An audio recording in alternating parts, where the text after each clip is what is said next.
Today we are taking up the myth of Pygmalion. In Greek mythology, Pygmalion was a king of Cyprus who fell in love with a statue of Aphrodite. But Ovid, the Roman poet, invents a more sophisticated version in his Metamorphoses. According to him, Pygmalion was a sculptor, a worker in marble, bronze, and ivory.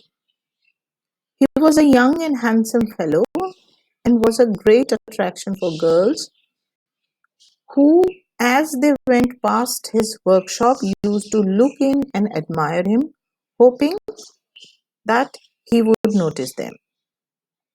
But Pygmalion was exclusively devoted to his work of art.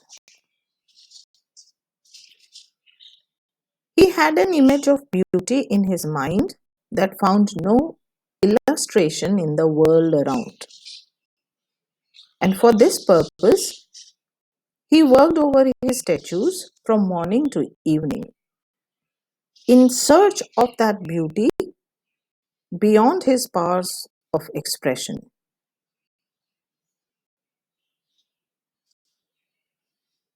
The statue, the statues of Pygmalion were always beautiful than a real human being, and each statue was far better than the last one. Still, in each new statue, Pygmalion had a feeling that there was something lacking. While who saw the statue was entranced, but Pygmalion still felt that there was something missing.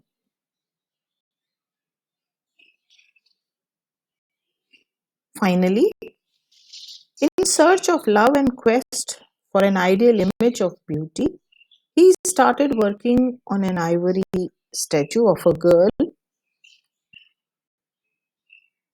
Even before the statue was finished, he would lay the chisel and stare at his work for hours, trancing in his mind the beauty that had as yet only partly unfolded itself.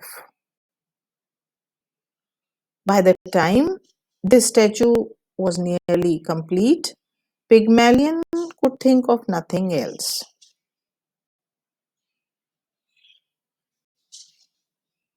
The image of the girl in his dreams and in his mind kept haunting him and seemed to wake up and come alive while he was working on it.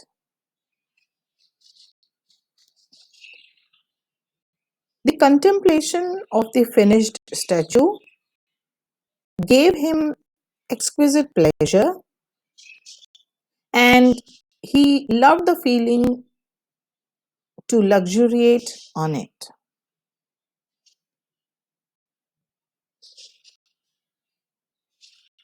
Pygmalion's dreams passed into daydreams until for days together he made little progress on his almost finished statue. He would sit gazing at the maiden whom he had given the name Galatea. Often he imagined that he saw her move and asked himself what a joy it would be if she was actually living. In this obsession, Pygmalion exhausted himself and started turning pale. But after long, laborious, and careful, patiently working hours, the statue was actually finished. And it had reached the exquisiteness of form and expression.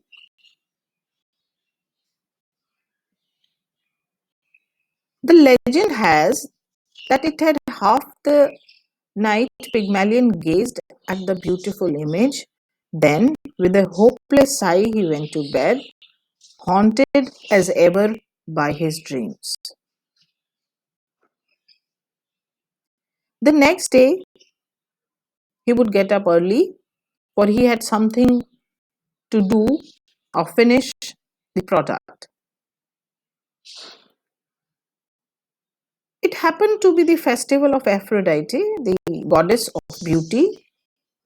Pygmalion had always felt a special devotion for this goddess because he was by his innate nature a seeker of beauty.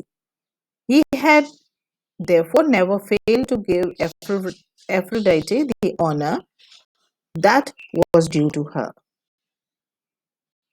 He had actually lived his life in the worship of the goddess.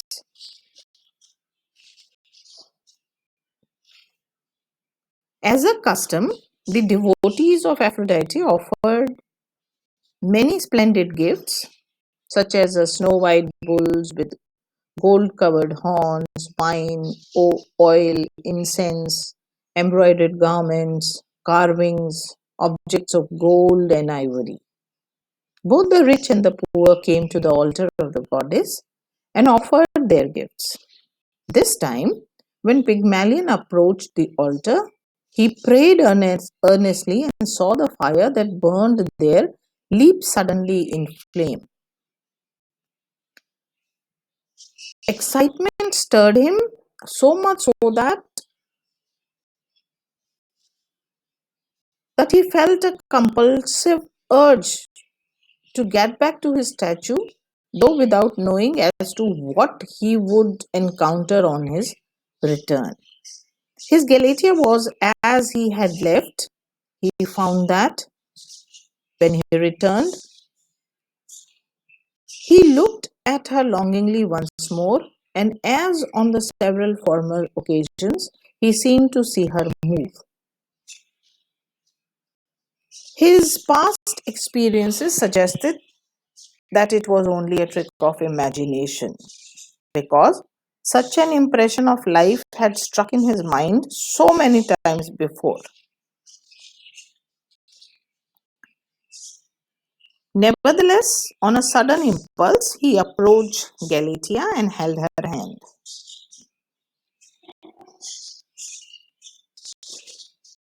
By the animating grace of Aphrodite, his goddess of beauty, the statue was really moving. He felt the hard ivory grow soft and warm like wax in his hands. Still unbelieving, he took her hand and lifted it. Then Galatea opened her eyes and looked at Pygmalion.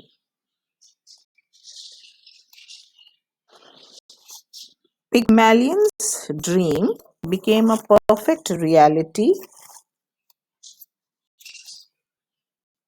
when Galatea stepped down from her pedestal and stood next to Pygmalion. The next day, Pygmalion went with his lady love Galatea to pray at Aphrodite's shrine. He thanked the goddess for the gift of love, and both the lovers expressed gratitude. Pygmalion thanked that his dreams and prayers that have been fully answered, and his lifelong devotion to the goddess of beauty had been rewarded in a most befitting manner.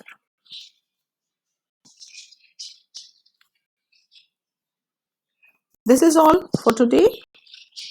Thank you.